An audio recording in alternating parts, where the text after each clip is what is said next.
Hello, humanity. Good to be with you once again. Humanity, good news and bad news. I managed not to exercise for 3 or 4 days.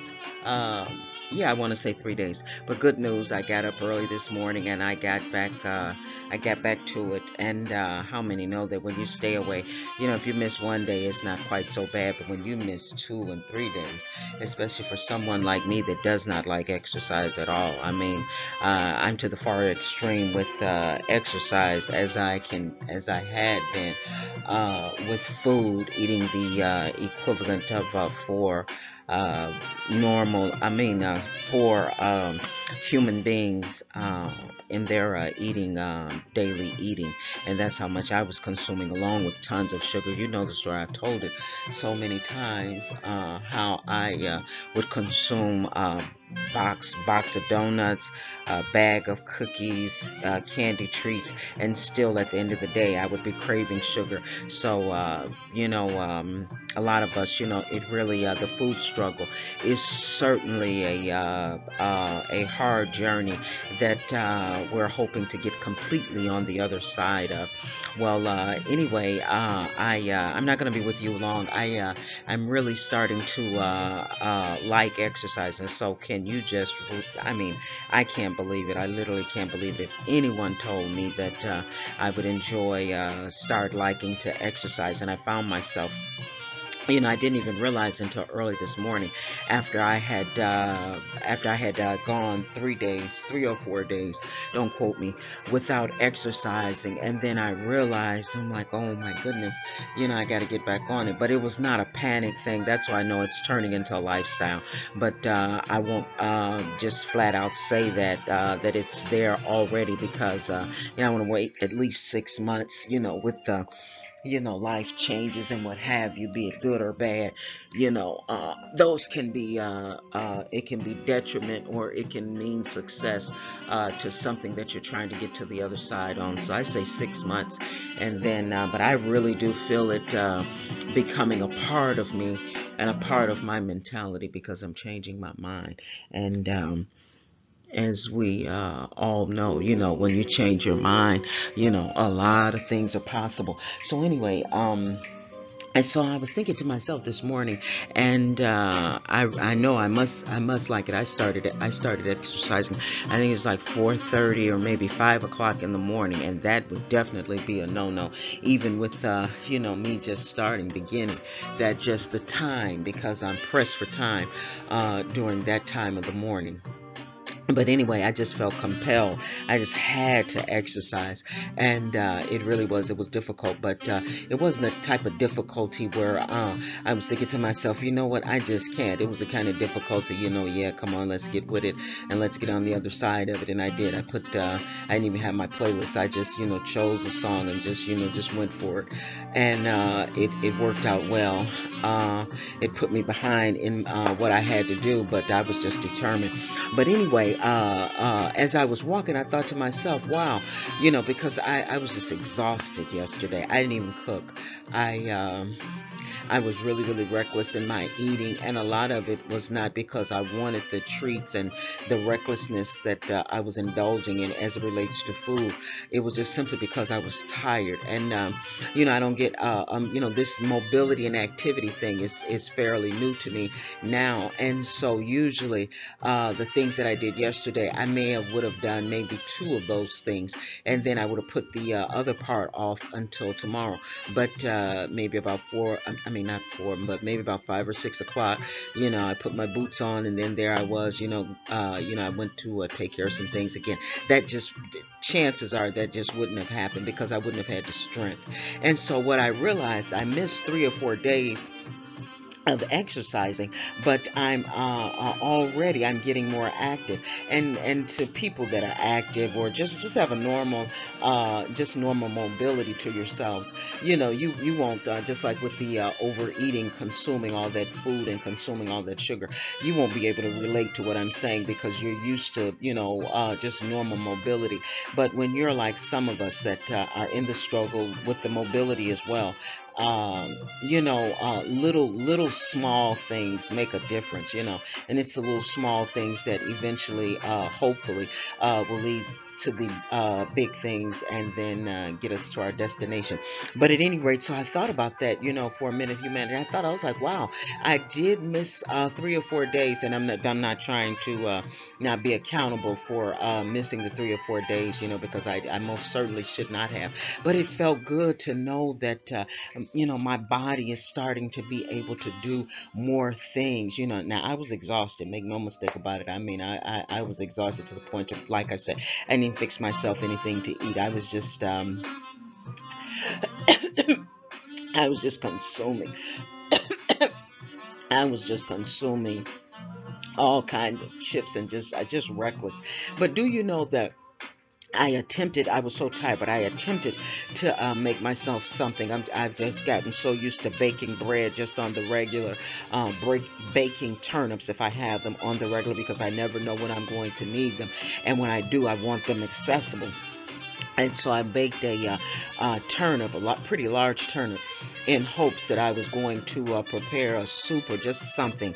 And I just didn't have the strength to do it. But do you know that I was almost craving the turnip and a meal to go with it. I mean, when your mentality changes about a thing, I mean, I'm telling you, it's almost a travesty to have our brains serve us and our bodies service us, and we not give them what they need. To keep sustaining and keep performing for us. I can only speak for myself, but I was literally, I tore the top of the turnip off, and I ate half of it, but I didn't prepare it with any type of meal. But I just so wanted the turnip, and I didn't think about that until this morning, and I had to smile. I was like, wow, you didn't do the exercise, you didn't cook the meal, but you can see that a change has come, and thank God. I have so far to go, humanity. Oh my goodness, I have so far to go.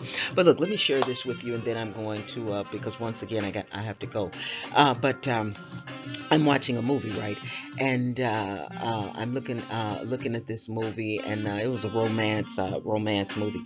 And so this guy, he was just so mean.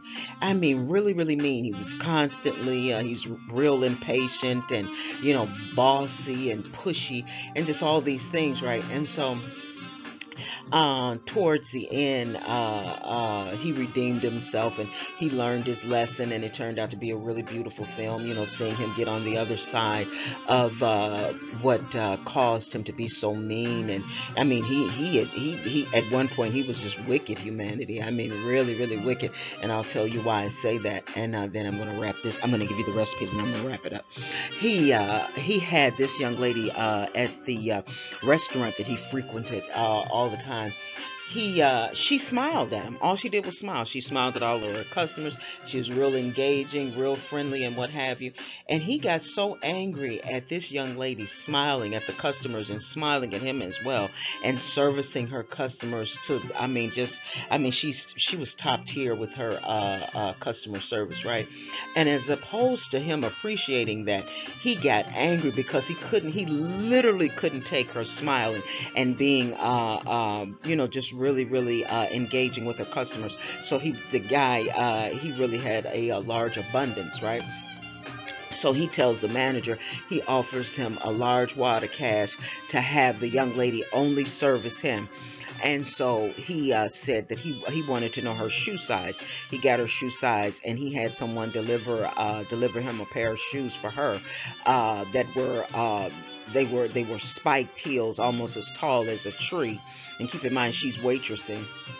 And then, as if that wasn't horrible enough, she's waitressing, and you go and get her a pair of high heels. Some people can maybe navigate through high heels, but most people want comfortable shoes on while they're servicing their customers and what have you in a restaurant.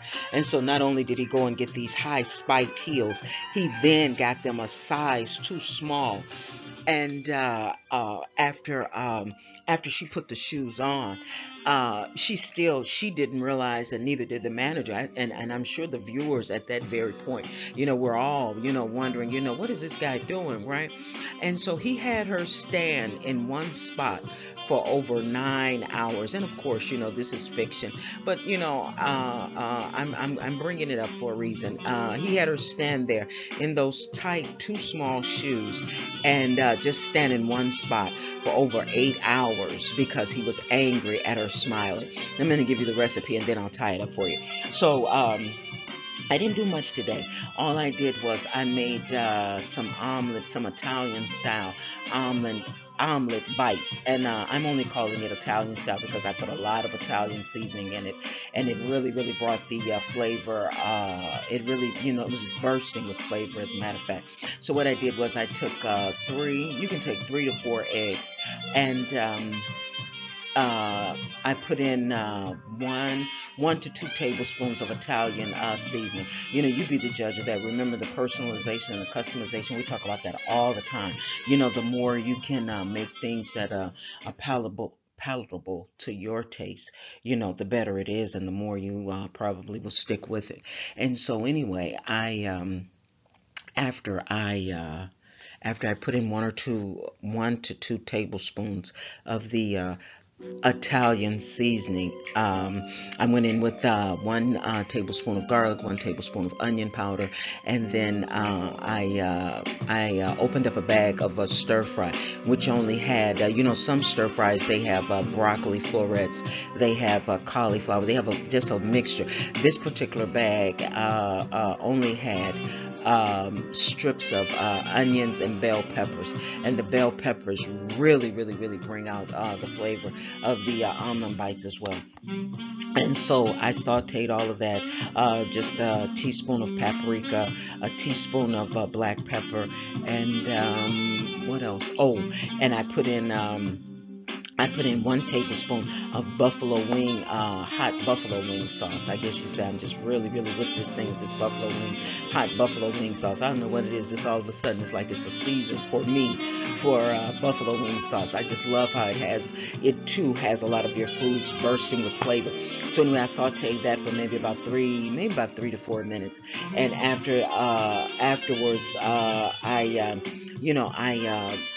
beat the 4 eggs together. I put in a teaspoon of Italian seasoning.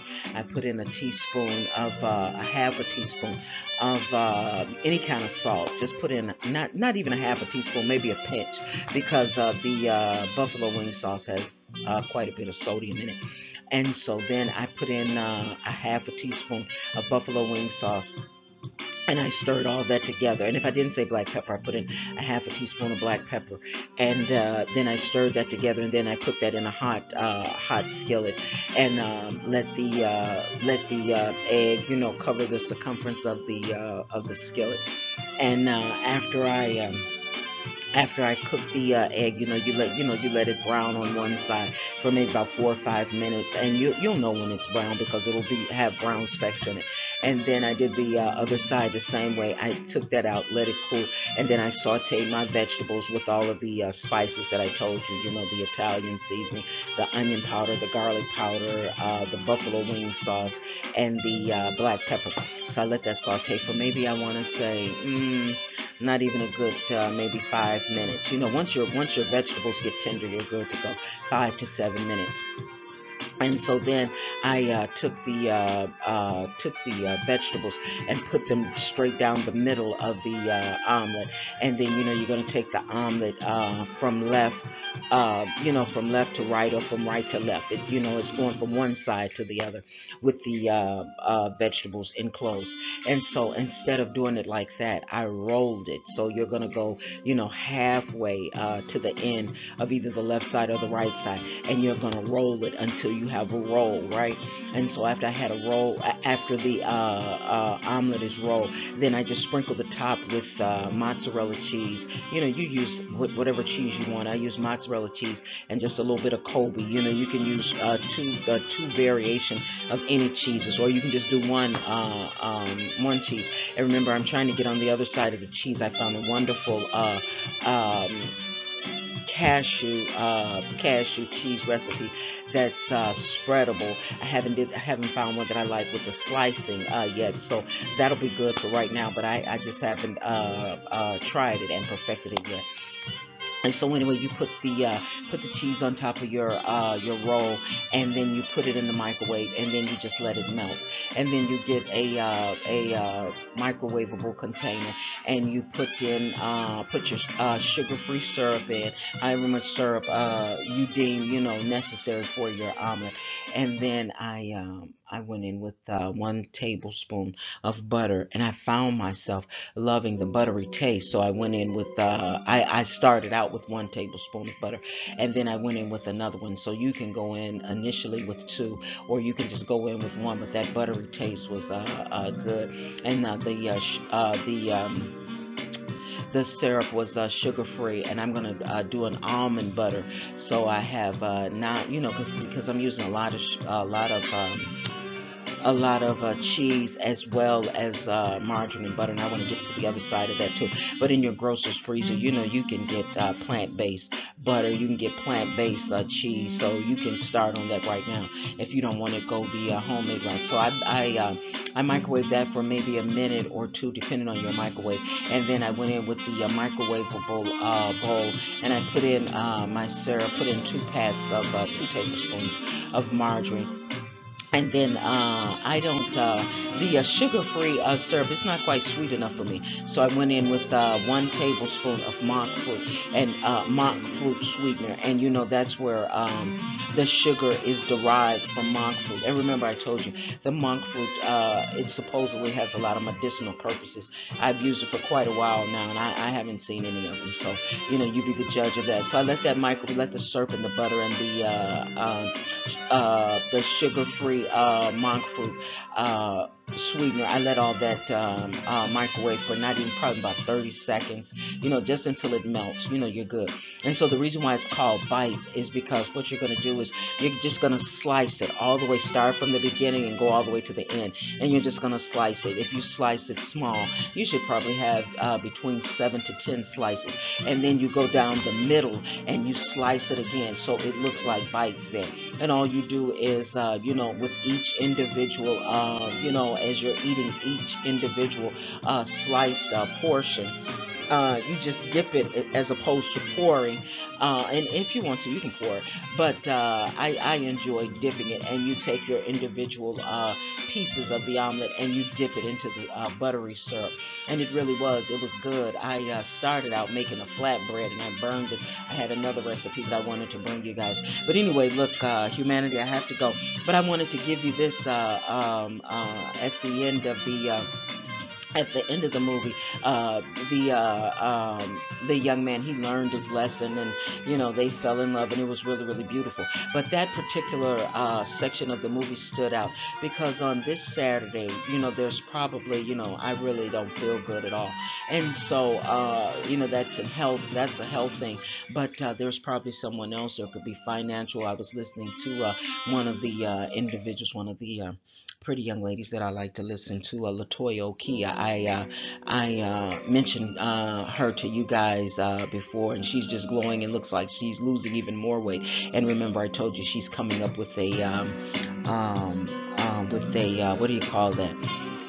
Anyway, where you can join and she'll show you how to lose the weight, and she's still losing weight, just glowing, looking just as pretty. Well, she lost her grandfather, and I'm saying that to say, wishing you and your family the best too, Latoya. Maybe you guys can maybe drop a comment and wish her and her family well. She just lost her grandfather. But anyway, I'm saying that to say that there are those of us, humanity, that we have different struggles, we have different hurts and pains, and some of us are just actually suffering. But at the end of his little really, really mean, and to me, I thought it was downright wicked to have her stand there with those little tight high heel shoes on and stand there from 8 to 10 hours in one spot because she was smiling. And sometimes, humanity, life can get so hard to where you almost want to wonder, because I know when she stood there, having done nothing but try to be the best she could be and lend some love, lend a smile, and just lend some decency to the customers. I know at some point, and this is fiction, of course, but I'm tying this in to where those of us humanity, we can have situations that can be so dire that sometimes we can feel the way I know she had to feel in that fictional romance movie that depicts, I'm sure, somewhere in the world life for human beings. Why? Why is it so hard? But sometimes in our quest for an answer, we forget to look at the obvious. Have you looked down at your feet lately, humanity? If you're still in your shoes, out of your shoes, or what have you, I wonder if you can apply this term, still standing.